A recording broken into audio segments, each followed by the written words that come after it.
Yo tout le monde, c'est Valentin, spécialement sacré au Barça et on va voir comment ils devront jouer pour battre le PSG en Ligue des Champions dès ce 16 février-là pour le match aller. Et donc voilà, alors, ce qu'il faut savoir c'est que demain il y a le match demi-finale, j'avais déjà fait une vidéo avant match, demi-finale de la Coupe du Roi contre Séville. Et samedi il y aura même un match en championnat face à Alaves. Donc du coup, il reste encore deux matchs. Et voilà, c'est peut-être un petit peu tôt, mais ce qu'il faut savoir, c'est que là, je fais une vidéo comme ça. Mais après, je ferai aussi une vidéo avant match, 2 jours avant le match face au PSG. Pour vous donner une idée, en fait là, cette vidéo-là, c'est vraiment pour vous expliquer comment le Barça doit jouer, donc je peux faire n'importe quand, j'aurais pu faire une ou deux semaines, mais voilà, vous avez compris l'idée. On va directement commencer, donc en gros, il y aura 4 points. On va commencer par le premier, bien évidemment, c'est la défense. La défense côté Barça, va falloir clairement trouver des solutions. Il y a plein de problèmes, on va parler un petit peu de Araujo déjà. Araujo actuellement, il est blessé. Après, ce qu'il faut savoir, c'est que c'est possible qu'il joue ce match-là. Il y a eu des infos qui sont sorties comme quoi voilà, il pourrait jouer parce il a déjà mis une attelle pour réduire un petit peu les douleurs. Il va essayer de faire quelques petits trucs. Ça, moi, je suis pas trop médecin, vous savez, mais il va essayer de faire des trucs pour réduire les douleurs et pour jouer ce match-là. Ça a été déjà fait par plein de joueurs déjà au passé qui ont fait pour participer à des gros matchs. Et donc voilà, Araujo, lui, c'est ce qu'il veut faire. Il veut absolument jouer le match. Il faudra voir si Ronald Koeman accepte ou non. Mais en tout cas, voilà, c'est possible qu'il joue. Maintenant, je pense pas qu'il jouera parce que il sera pas à 100%, donc ça sert à rien. Après, il y a aussi Piqué. Piqué, on va pas trop en parler, hein. Il n'est pas du tout de retour à 100%. Il reprend un petit peu l'entraînement, même pas encore collectif. Et donc voilà. Après, il y a aussi Sergio Dest qui actuellement est blessé, mais Ronald Koeman a dit qu'il pourrait être de retour face au PSG. Donc du coup, voilà, on a quand même un petit espoir par rapport à ça. Et j'espère vraiment qu'il sera là parce que selon moi, Mingueza ne doit absolument pas jouer ce match-là. Je vous dis la vérité parce que Mingueza, c'est un joueur que j'aime bien. C'est un joueur qui dépanne, qui joue pas à son poste, il joue en tant que latéral droit et pourtant il apporte de bonnes choses, que ce soit offensivement ou défensivement, même si pour moi défensivement il est trop léger. Mais le problème chez lui, c'est que, comme je l'ai dit, voilà, défensivement il est trop léger et face à quelques équipes de Liga, notamment Athletic Bilbao ou bien Real Betis, on a vu que sur son côté il s'est quand même fait manger trop facilement. Alors imaginez face à Neymar, franchement pour moi c'est pas imaginable, pardon, et je pense pas qu'il doit jouer ce match-là. Vraiment, pour moi, ce serait une grosse erreur d'Ronald Koeman de le faire jouer. J'espère que Sergio Dest sera quand même à 100% et pourra jouer lui, parce que ça va être compliqué. Ensuite, il y a aussi voilà, le cas Umtiti, l'anglais, qui doit jouer, tout ça c'est un petit peu compliqué. Pour moi, voilà, si Araujo n'est pas à 100%, c'est Umtiti et l'anglais qui vont jouer. C'est dommage parce que voilà, quoi, leur problème, on sait très bien, c'est quand ils se font prendre dans le dos de vitesse. Et face à eux, il y aura Mbappé, le plus gros sprinter limite du monde. Il y aura aussi Neymar qui va très très vite. Du coup, voilà, ça paraît très compliqué.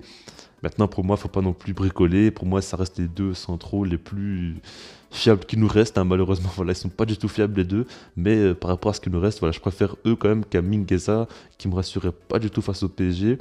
Après, ça reste mon avis. Et donc voilà quoi. Après, il y a aussi De Jong. Alors, De Jong, beaucoup de gens disent qu'il devrait jouer en défenseur central.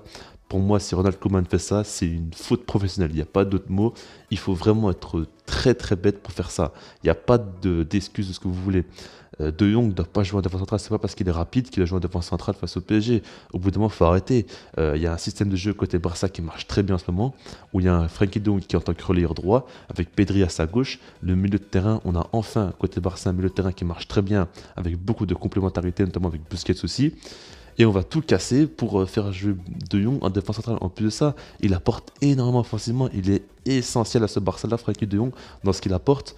Et pour moi, ce serait ridicule de le faire jouer en défense centrale. Franchement, pour moi, il n'y a pas à réfléchir là-dessus. Ensuite, on va parler de l'aspect un peu psychologique. Pour moi, le Barça ne doit pas perdre ses moyens. Enfin, c'est pas pour moi, c'est logique, tout le monde le sait. Et ça, c'est un petit problème parce que l'exemple typique, c'est face à la Juventus. Bon, je suis désolé de vous mettre des souvenirs comme ça en tête, mais voilà. Côté Juve, on a très bien vu le premier match, le Barça joue à l'extérieur face à eux, la même équipe, hein.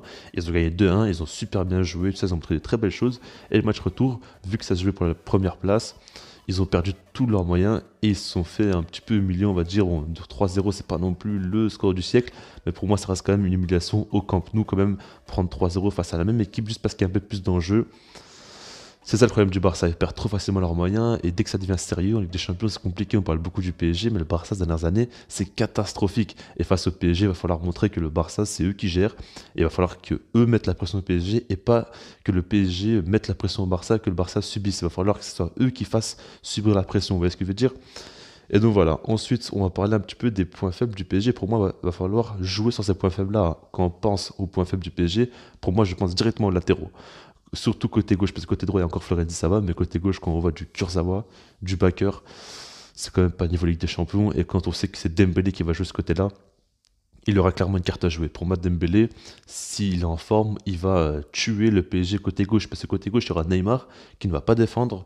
Il va un petit peu défendre parce que ça reste quand même un gros match, mais vous avez compris quoi. C'est pas lui qui va récupérer des balles, tout ça.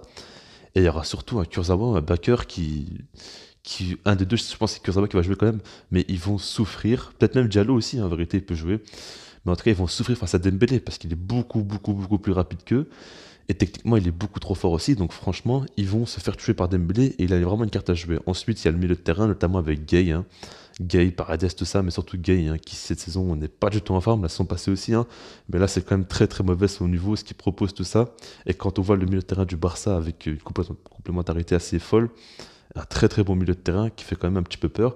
Je pense qu'il y a une carte à jouer aussi. Bouffer ce milieu de terrain-là du PSG, ce serait quand même une bonne option pour le Barça. Et ensuite, on va terminer avec le point Léo Messi.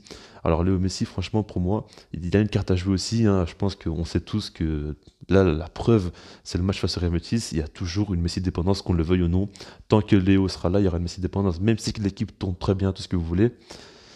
On peut rien y faire. Léo Messi, il est au-dessus de tout, il est au-dessus de ce sport carrément, et c'est trop. Il est rentré à la mi-temps, il a changé le Barça de dimension. C'est comme ça, on peut rien y faire. Il est beaucoup trop fort, et va falloir du coup qu'il fasse un gros match pour que le Barça arrive à gagner et arrive à très bien jouer. Et voilà, ça dépend quand même de Messi aussi, comme d'habitude en même temps. Comme je vous l'ai dit, tant que Léo sera là, il n'y aura pas d'autre issue. Le Barça aura toujours une Messi dépendance. Et nous voilà. Mais après, j'aimerais quand même terminer par parler d'un petit aspect tactique. Et je ne sais pas ce que vous en pensez. Mais moi, je me suis dit, pourquoi pas, le Barça devrait donner la balle au PSG. Alors, pas non plus tout le long du match, on va jouer en bloc bas et on va attendre. Faut pas non plus déjouer, faut pas non plus faire n'importe quoi, faire quelque chose qu'on n'a jamais fait ou quoi. Mais je me dis que pourquoi pas, des phases, pour moi, il y a des phases où le Barça doit jouer en pressing parce qu'ils ont montré qu'en pressing, ils sont quand même très bons. Et quand ils exercent bien le pressing, ils arrivent à asphyxier l'adversaire et à faire de très belles choses.